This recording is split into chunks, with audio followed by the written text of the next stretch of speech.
오늘은 구원받은 성도의 삶 시리즈 12번째 말씀입니다.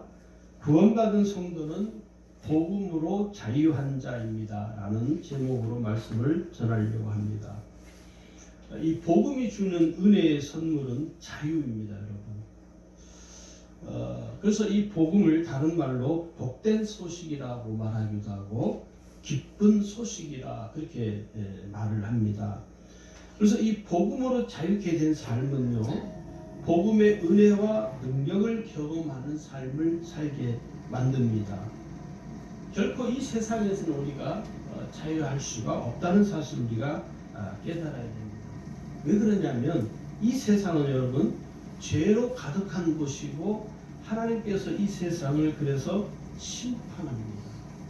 그래서 우리가 사는 이 세상에 사는 날 동안에는 우리에게는 자유가 없습니다. 그런데 오늘 우리에게 자유할 수 있는 은혜가 주어졌습니다. 그래서 오늘 저는 말씀을 시작하면서 여러분에게 질문을 던지면서 말씀을 드리려고 합니다. 여러분은 복음으로 지금 자유하십니까? 이 자유가 왜 없느냐? 오늘 복음으로 거듭난 삶을 살아가고 있음에도 불구하고 우리가 자유하지 못한 채 살아간다면 그 삶은 복음으로 거듭난 삶이라고 말할 수가 없다는 것입니다. 왜 그러냐면 구원받은 성도는요, 복음으로 자유한 자입니다.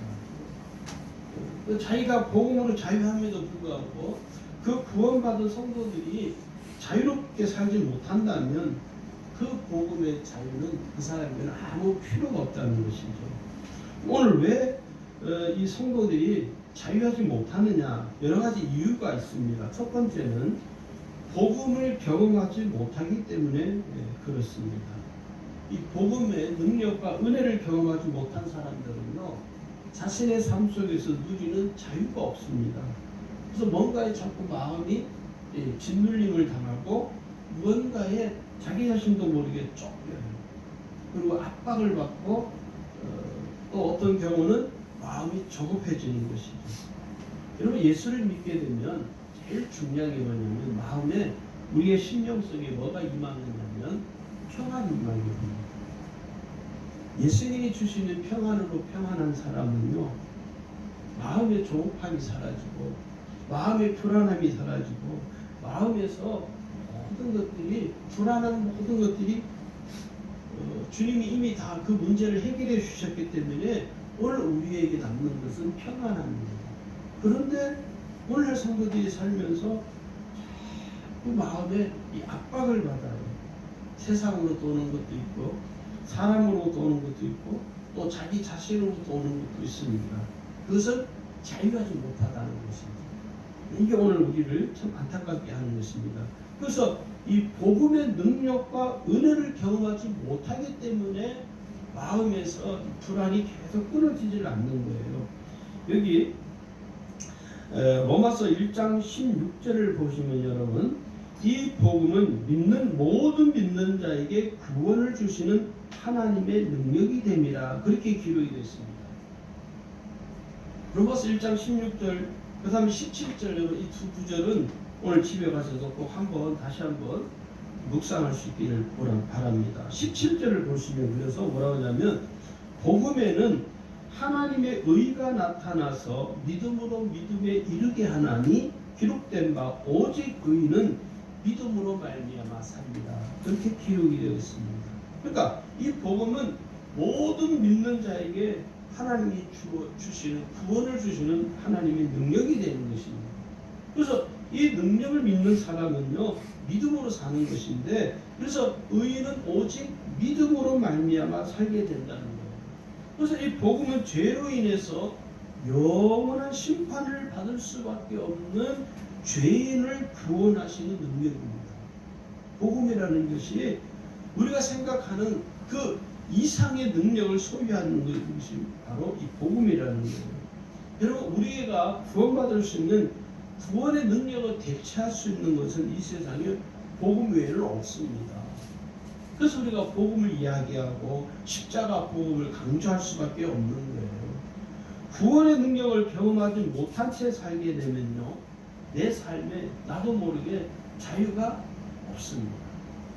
여러분, 예수를 믿으면서도 어떤 모든 것에 속박을 당하고 억압을 당하고 있다면 그건 예수 믿는 삶이라고 말할 수 없습니다. 많은 성도들이 가장 이 억압을 당하는 게 뭐냐면, 속박당하는 게 뭐냐면 돈입니다. 많은 성도들이 그러는 거예요. 목사님, 하나님이 나를 좀 물질적으로 축복을 좀 많이 해주시면 내가 신앙생활도 더 잘할 것 같은데, 아니요. 하나님이 그 사람에게는 물질을 줄 수가 없습니다. 왜요? 그 사람 이미 그 물질에 속박을 당해서 그 물질에 억압을 당하기 때문에 자유하지 못하는 거예요. 그런데 이런 분이 있어요. 목사님, 저는 비록 가진 건 없지만 하나님은 내게 은혜를 주셨습니다. 저는 이것으로 만족합니다. 이런 사람들이 많지 않습니다. 대부분 성도들이 거의 대부분이 뭐에 눌리냐면 돈에 눌림을 당하는 거예요. 그러다 보니까 자유하지 못하는 것이죠. 오늘 이것을 대체할 수 있는, 복음의 능력을 대체할 수 있는 것은 이 세상에는 어떤 것도 없다는 사실을 우리가 깨달아야 됩니다. 이 복음만이 유일한 우리의 구원의 능력이 되고 우리를 이 세상으로부터 자유케 할 수 있는 능력이 되는 것입니다. 구원받은 성도가 여러분, 복음을 경험하지 못한 채 알지 못한 채 살게 되면 어떤 결과를 초래하게 된다면, 첫 번째는요, 마귀에게 영적으로 억압을 당합니다. 마귀에게 눌림을, 억압을 당해요. 사람들이 왜요? 아니, 목사님, 마귀가 어떻게 내가 구원받은 성도들 나를 억압합니까? 그게 영적 세계를 모르면 그런 말을 하게 되고요. 또 영적 전쟁이 무엇인지를 알지 못하면 그런 말을 하게 됩니다. 왜? 이 마귀는요, 육신의 눈에 보이지 않기 때문에 없다라고 생각을 해요. 악한 영은 없다라고 생각을 해요. 그래서 예수를 믿어도 아예 좀 교양 있게, 좀 조용조용하게 믿어야지.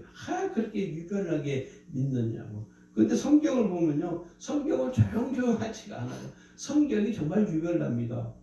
특히 구약 성경을 여러분 잘 보시면 이스라엘과 이 블레셋과의 그 싸움, 전쟁이 얼마나 시끄럽습니까? 또 신약에서 보면요, 사도 바울이 끊임없이 영적 전쟁을 펼치고 있는 장면들이 신약 성경 여러 군데에서 등장을 합니다. 그러니까 이 마귀에게 영적으로 억압당하는 삶을 살지 않으려면 복음의 능력을 경험하고 살아야 된다는 겁니다. 두 번째는요, 세상의 일에 취하여 타락한 삶을 살게 됩니다. 이 타락이라는 것을 잘 이해를 하셔야 되는데, 교회를 나와도 타락한 사람이 있습니다, 여러분. 네. 교회를 나오기는 나오지만 세상 일에 너무 취하여 살다 보니까, 그래서 가뭄에 콩나듯이 교회를 나와요. 그러다 보니까 하나님을 의지하는 삶보다는 세상에 더 취해서 세상 일에 더 끌려가는 것이죠. 교회 오기는 와요. 그게 타락이라는 것입니다. 하나님을 향한 마음보다는 세상을 향한 마음이 더 강한 것이죠. 세 번째는요, 세상에 얽매여서 살게 되므로 삶이 항상 피곤합니다. 세상이 뭐예요? 얽매여서 살아요. 바빠. 무슨 일에? 세상 일에. 지금 연말이 되면 더 바빠. 왜요? 그냥 온갖 연말 행사에 다 쫓아가야 되는 거야. 그 피곤한 인생이에요. 그 예수 믿는 사람들은요, 연말이 되면 더 차분해집니다. 왜? 한 해 동안 하나님이 내게 은혜 베풀어 주신 것이 무엇인가? 또 내가 하나님의 은혜를 붙들지 못한 것이 무엇인가? 내가 하나님 앞에 온전하지 못한 나의 모습이 무엇인가를 살핀단 말이에요. 그런데 세상에 얽매여 사는 사람들은요, 피곤해. 여기도 가야 되고 저기도 가야 되고 바빠요. 아무 자기 유익한 것도 없는데 그렇게 바쁠 수가 없어요. 왜요? 세상에 얽매여 살기 때문에 인생이 피곤한 거예요. 네 번째는요, 하나님을 믿지 않는 불신앙적인 삶을 살게 됩니다. 하나님을 믿지 않는 불신앙적인 삶을 살게 돼요. 하나님 믿는다 하면서도 모든 것이 불신앙적인 마음과 생각이 앞서는 거예요. 어떤 신앙적인, 어떤 신앙으로 내가 무엇을 해야지, 내가 지금 신앙으로 무엇을 해야지, 하나님을 내가 더 의지해야지 하는 마음보다 하나님을 의지하는 마음이 점점점 사라지는 거예요. 우리 지방에 새날교회 이제 후임자가 정해져서 그 전도사님한테 이력서하고 자기소개를 써서 제 이메일로 보내라고 어제 왔어요. 그래서 그 이력서와 자기소개를 제가 이렇게 봤는데 그 자기소개서에 자기의 신앙관에 대해서 이렇게 본인이 쓰셨더라고요. 제가 그 글을 이렇게 읽으면서 이분이 정말 진솔하게 썼구나.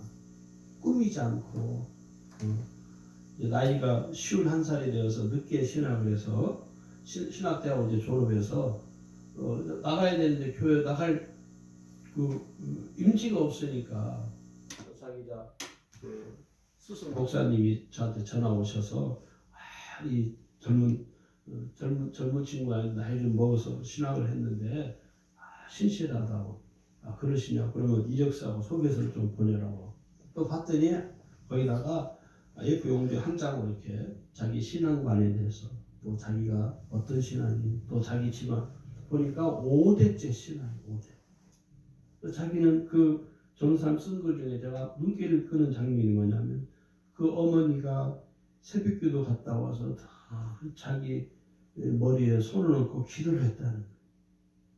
그게 평생 가는 거거든요. 그 자식 입장에서는. 그 감정을 이렇게 쓰셨더라고요. 그래서 제가 그걸 보면서 이분은 믿음이 분명한 분이구나. 왜냐하면 글을 꾸민 것이 없어요. 이렇게 자기 어떤 정말 진솔하게 자기 신앙을 글로 이렇게 쓰셨더라고요. 여러분 그게 이제 신앙이라는 것이죠. 근데 복음의 은혜를 경험하지 못한 채 살게 되면요. 하나님을 믿는 신앙이 사라져 버려요. 신앙이 있는 사람도 그 복음의 능력으로 살지 못하게 되면 하나님을 믿는 신앙이 점점점 사라지거나 혹은 또는요 심하면 소멸되어져 버립니다. 우리가 이것을 항상 주의해야 됩니다. 그리고 다섯 번째는 타성에 젖은 신앙생활을 반복하게 됩니다. 제가 늘 강조하는 건데 사실은 이 타성에 젖은 신앙생활을 우리가 늘 경계해야 됩니다. 목사인 저도 경계를 해야 되고 여러분도 경계를 하셔야 됩니다. 그렇지 아니하면 한순간에 신앙은 무너지는 거예요. 여러분. 예를 들어서 이런 거예요. 타성에 젖은 신앙이 뭐냐. 내 마음속에 기도할 마음이 전혀 생기지 않아요. 그 사람이 타성에 젖은 거예요. 신앙을 버릴 확률이 많습니다. 교회 오긴 와요. 여러분 교회 나오는 게 중요한 게 아니고 신앙을 버릴 수 있는 여지가 많은 사람이에요. 왜? 기도를 해야 되는데 기도할 마음이 안 생기는 거예요. 성경을 읽어야 되는데 이 성경을 읽을 마음이 당초 처음부터 생기질 않는 거예요. 타성에 젖어 있어서 그래요. 하나님을 묵상해야 되는데 예수님을 묵상해야 되는데 예수님을 묵상할 마음이 전혀 내 심령 속에서 나오지 않는 거예요. 예수님을 생각하는 그 마음이 내게서 일어나지 않는 거예요. 그게 타성에 젖은 거예요. 그게 회개해야 되는 문제예요. 이렇게 이런 타성에 젖은 신앙생활을 반복하게 되면 그 사람 신앙이 소멸되어집니다. 교회 오긴 와요. 그래서 어떤 분이 그런 얘기 했어요. 저는 그 말에 절대 공감하는데요. 교인들 중에 지옥 갈 자들이 있다. 저는 그 말에 공감합니다.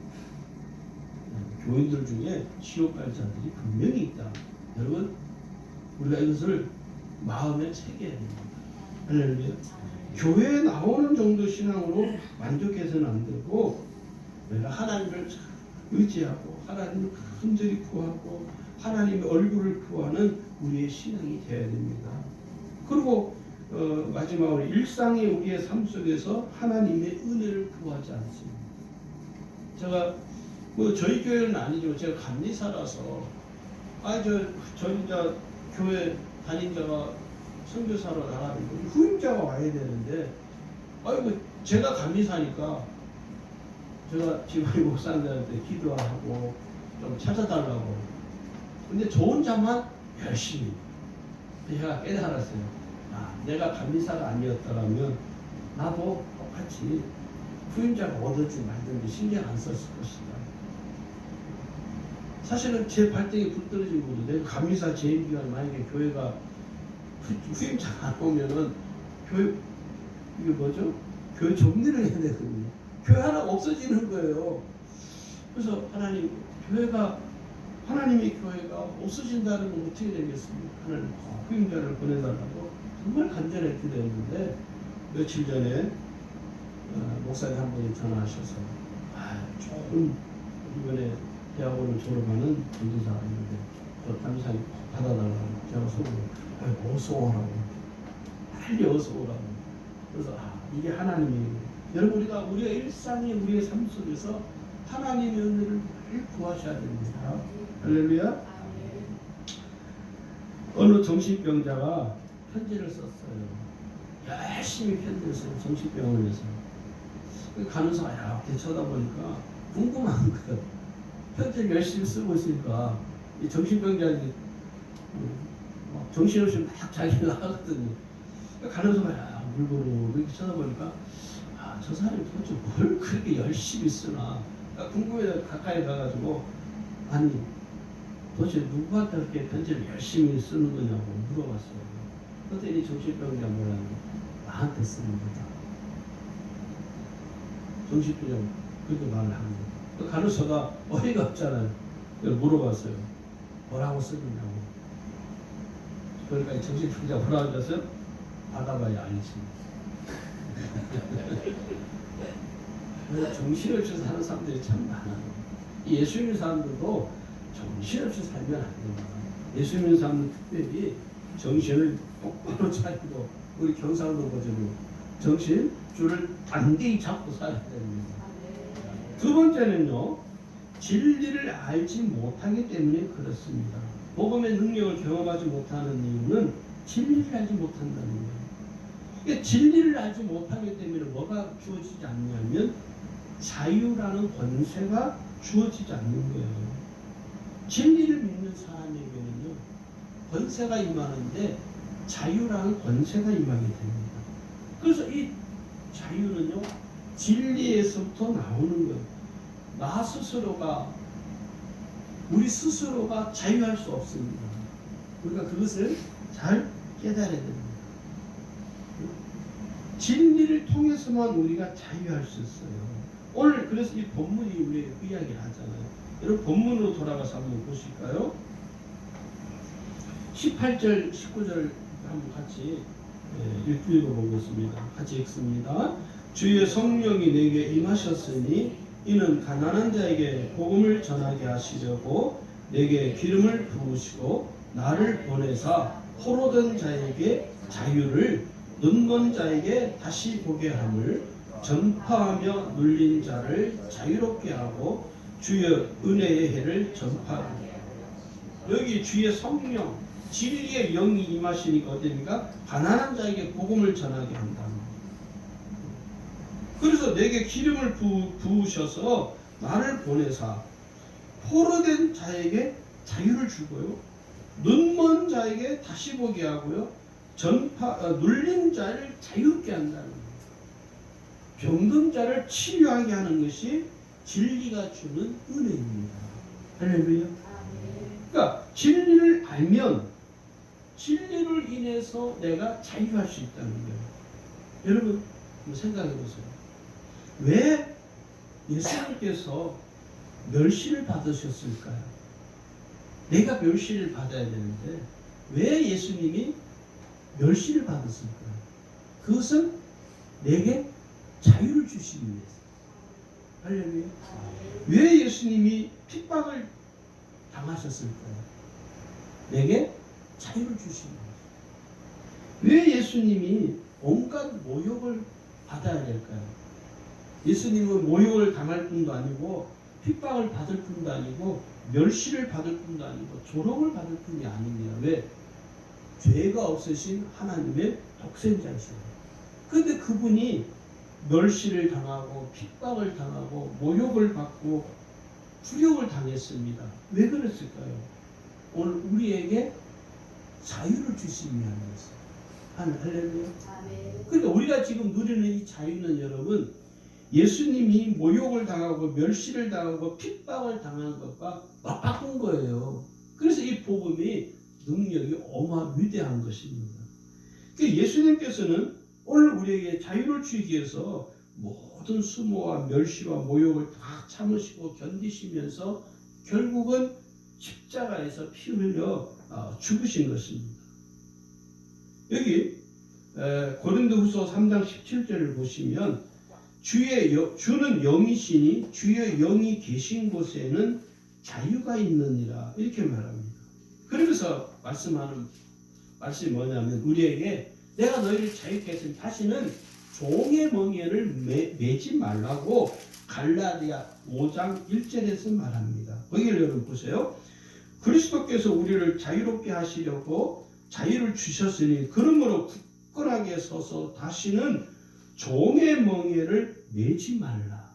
할렐루야. 아멘. 다시는 그 어떤 것으로부터 속박을 당하거나 그 어떤 것으로부터 얽매지 말라는 거예요. 왜? 주님이 우리에게 자유를 주시기 위해서 온갖 멸시와 핍박과 모욕을 당했기 때문에 우리가 누려야 될 것은 이제는 자유입니다. 자유. 그러면 오늘 우리가요, 이 예수님의 십자가의 은혜를 헛되이 해서는 안 됩니다. 예수님께서 나를 위하여 십자가에서 피 흘려 죽으시고 또 나를 위하여 온갖 모욕을 당하신 것은 일반적인 죽음이 아니에요. 우리가 당하는 죽음하고는 다릅니다, 여러분. 거룩한 죽음이고 영광스러운 죽음이고 우리에게 자유를 주시기 위해서 예수님 스스로가 죽음을 택하신 거예요. 할렐루야. 아멘. 마가복음 10장 45절의 말씀이죠. 인자가 온 것은 섬김을 받으려 함이 아니라 도리어 섬기려고 자기 목숨을 많은 사람의 대속물로 주려 함이라. 할렐루야. 아멘. 그래서 이 예수님의 십자가의 죽음은 많은 죄인들의 생명을 대신해서 죽으신 죽음이에요. 그래서 우리가 그것을 대속적인 죽음이라고 합니다. 그래서 이 예수님의 거룩한 이 대속의 죽음을 우리가 함부로 퇴색해서는 안 돼요.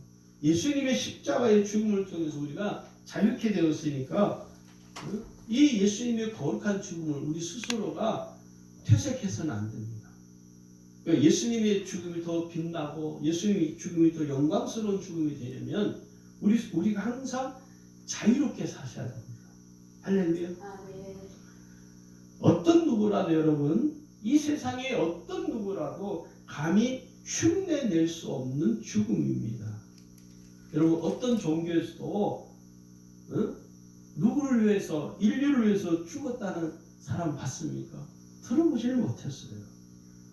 이 예수님의 십자가의 죽음은 이 세상에서 가장 고귀한 거룩한 죽음입니다. 세 번째는요, 세상에 얽매여 살기 때문에 그렇습니다. 복음의 자유를 누리지 못하는 이유는 세상에 얽매여 살기 때문에 그래요. 그래서 세상에 얽매여 살다 보니까 인생이 너무 피곤한 거예요. 너무 피곤한 거예요. 그러니까 세상이 얼마나 지금 바쁘게 돌아갑니까? 전에는 강산이 10년에 한 번씩 바뀐다고 했죠. 그 말이 이제 틀리잖아요.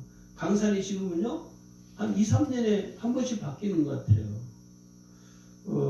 저는 어린 시절을 전라북도 익산에서 살았어요. 거기서 한 십수년을 살았는데, 학교도 거기서 다니고, 그 친구들 거기 다 있어요. 고향은 부산이지만. 오래전에 한번 갔는데 모르겠더라고. 어디가 어딘지. 내가 살았던 동네도 가봤어요. 일부러. 너무 그리워서 어린 시절 살았던 동네를 갔더니 온 데가 흔적도 없이 없어졌어요. 거기에 아파트가 들어서고 온 큰 주택들 길이 큰 도로가 다 뚫려가지고 어디가 어딘지를 찾을 수가 없는 거예요. 제가 다녔던 초등학교를 한번, 국민학교를 한번 일부러 그 근처를 좀 가봤어요. 거기만 조금 크게 달라지지 않았지, 이 도시 전체가 다 바뀐 거예요. 어디가 어딘지를 알 수가 없는 거예요. 세상은 너무 급변하게 변하죠.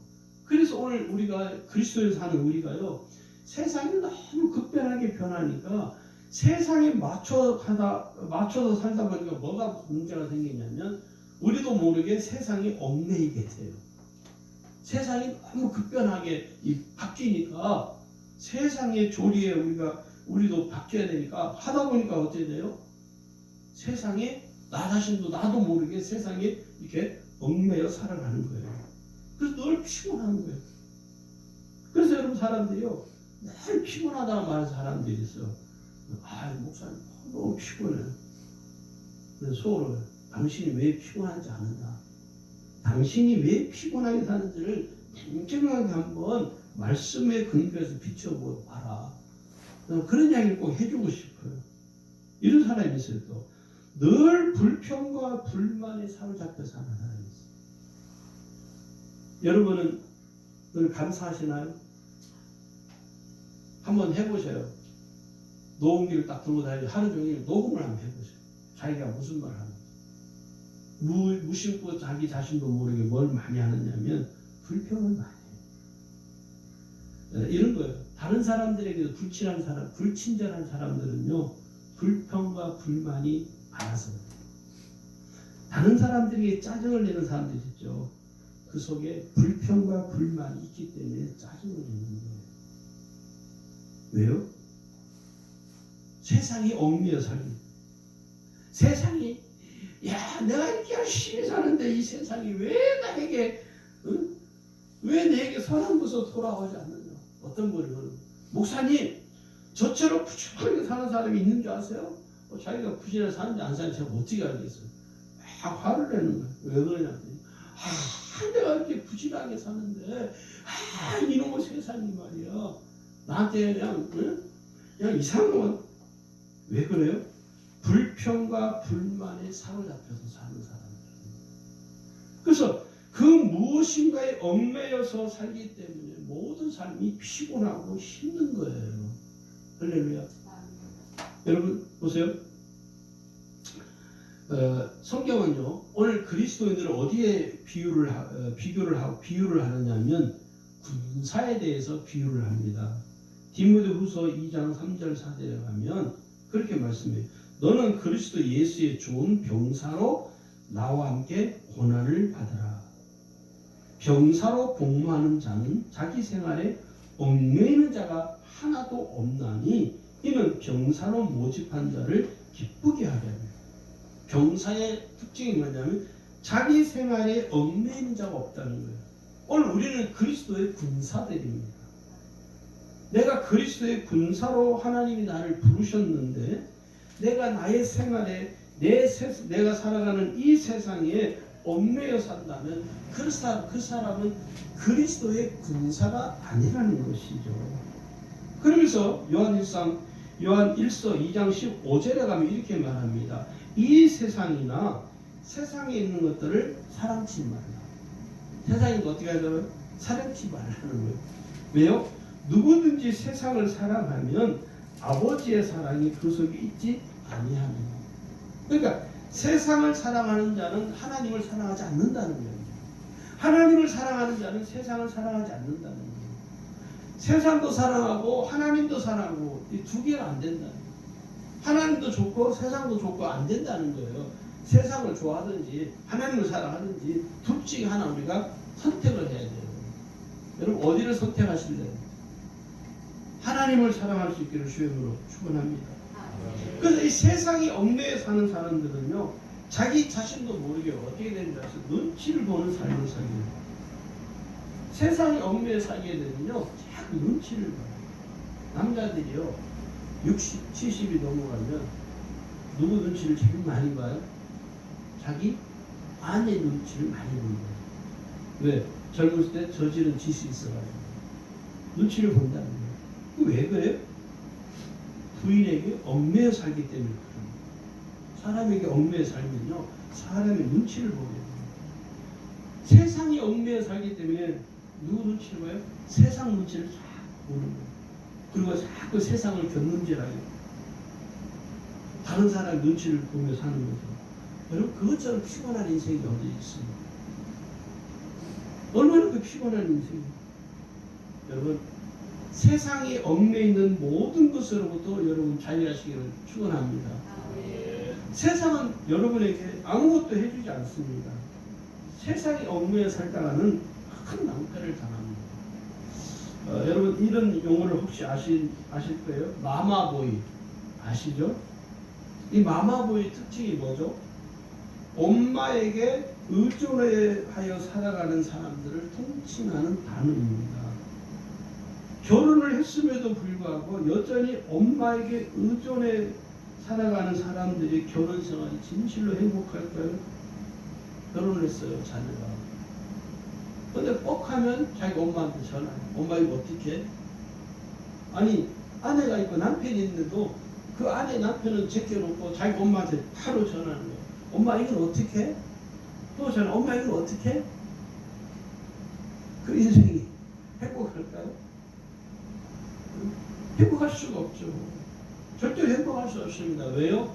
그 엄마에게 얽매여 살기. 그러니까 부모들도요, 자식들을 놓아줘야 돼요. 20살이 넘어가면 놓아줘요. 또 결혼하기 전에 이 자식들에게 얽매인 것을 본인 부모들도 놓으려고 하나씩 연습을 해야 됩니다. 결혼을 했는데도 계속 부모가 쫓아다니면서 이거 해라 저거 해라. 왜요?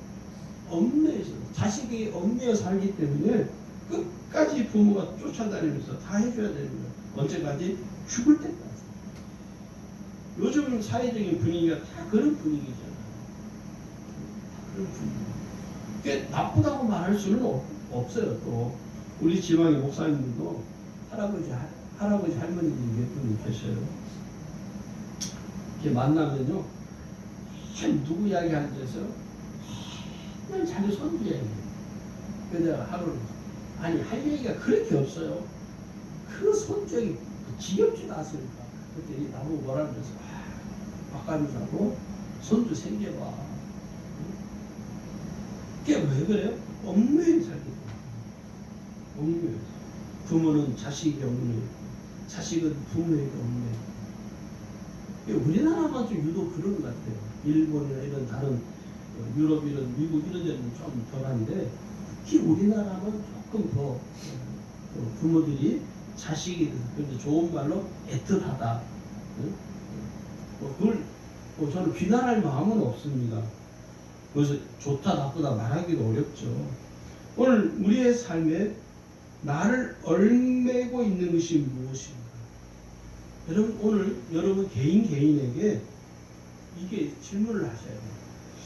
나의 삶에 있어서 나를 얽어매고 있는 것이 무엇일까? 그것을 끊어버리셔야 돼요.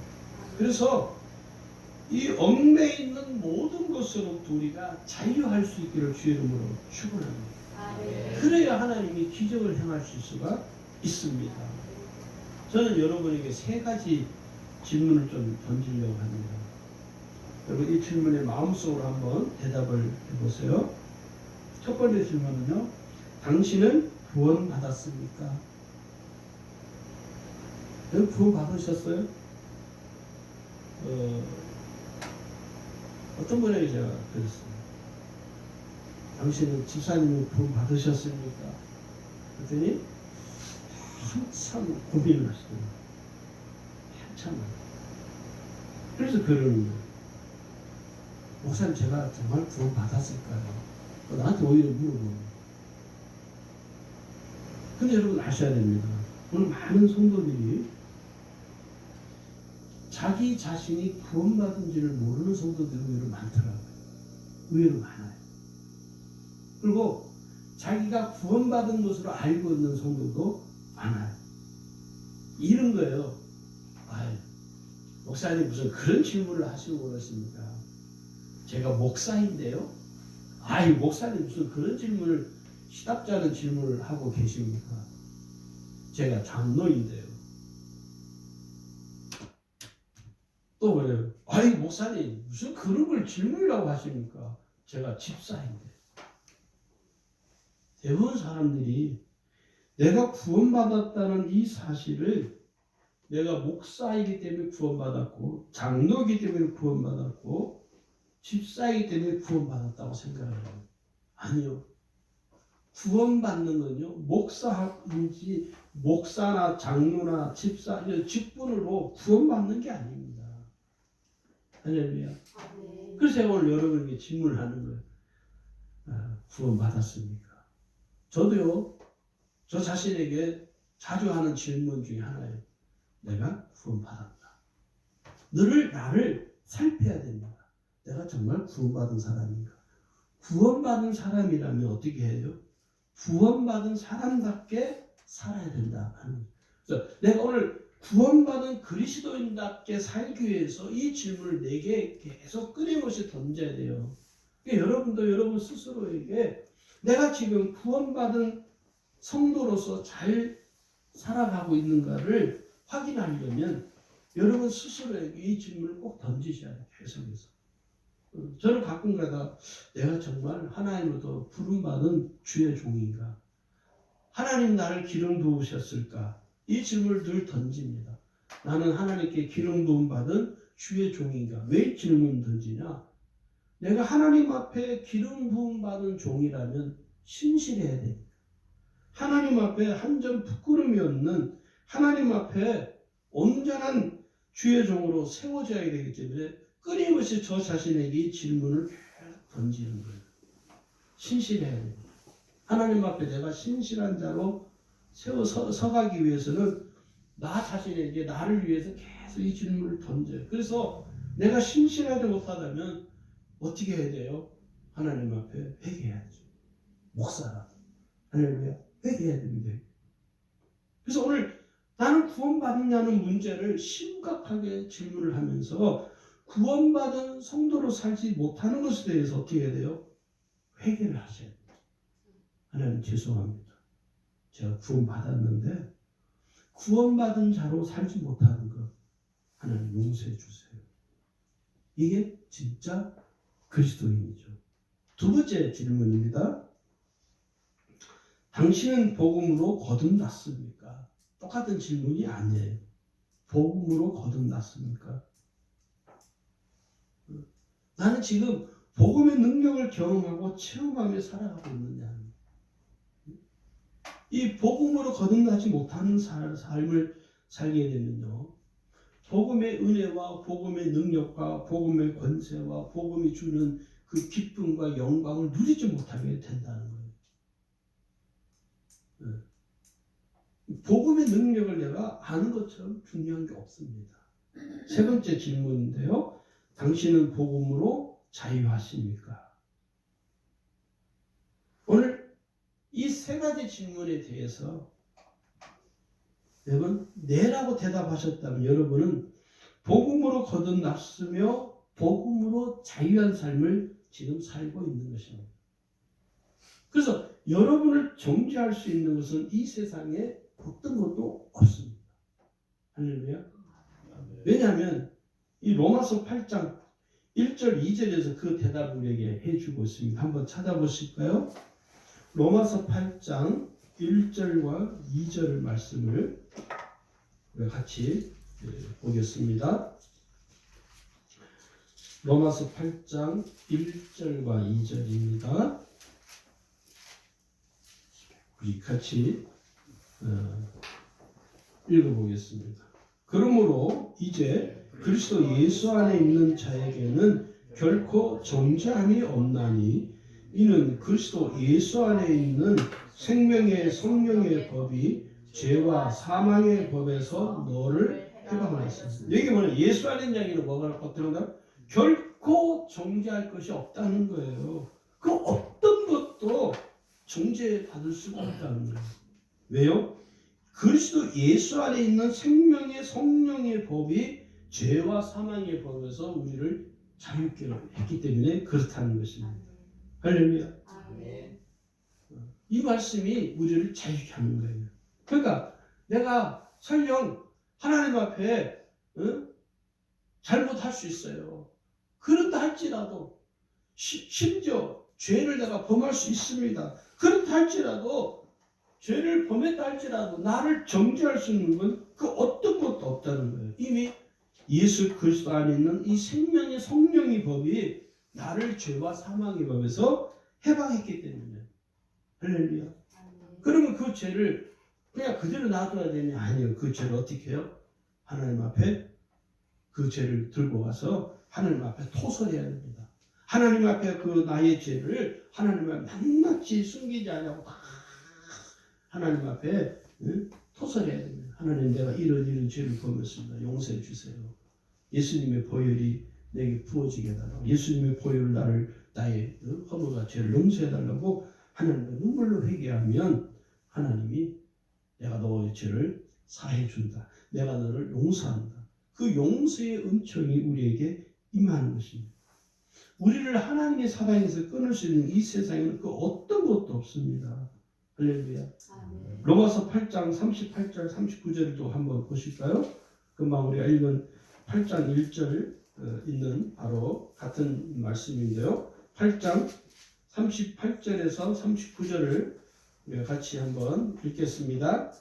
시작. 내가 확신하노니 사람이나 생명이나 천사들이나 권세자들이나 현재인이나 장래인이나 능력이나 높음이나 깊음이나 다른 어떤 피조물이라도 우리 주 그리스도 예수 안에 있는 하나님의 사랑에서 끊을 수 없어요. 네.